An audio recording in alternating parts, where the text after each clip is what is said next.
Electronic cash management system के क्या क्या एडवांटेज है? Saving of time, immediately payment हो जाता है, इमीडिएटली पेमेंट रिसीव हो जाता है, तो टाइम सेव होता है। डिक्रीज इंटरेस्ट कॉस्ट, आपको उतना ही कैश बैलेंस मेंटेन करना होता है जितना आपको पेमेंट करने की ज़रूरत है। सरप्लस कैश इन्वेस्ट हो जाता है, और जैसे ही शॉर्टेज होती है कैश की, इमीडिएटली इन्वेस्टेड जो फंड है वो कैश में कन्वर्ट हो जाता है, तो आपकी इंटरेस्ट की कॉस्ट बहुत डिक्रीज हो जाती है। लेस पेपर वर्क, सारा इलेक्ट्रॉनिकली ट्रांसफ़र और पेमेंट आपके पास अकाउंट में आ जाता है। एक्यूरेसी ज़्यादा है, क्योंकि मैनुअल इतना कुछ होता नहीं है, तो गलतियां होने के चांसेस कम हो जाते हैं।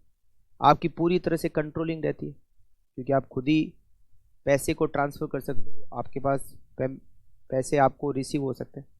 Fast transfer of fund, fund available wherever required, जहाँ चाहिए, जब चाहिए, जितना चाहिए।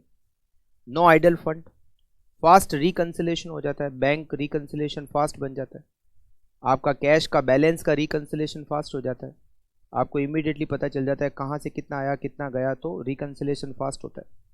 Detection of book keeping error, और आप अगर फंड सरप्लस फंड को इन्वेस्ट करते हो तो आपको इंटरेस्ट भी अच्छा खासा मिल जाता है।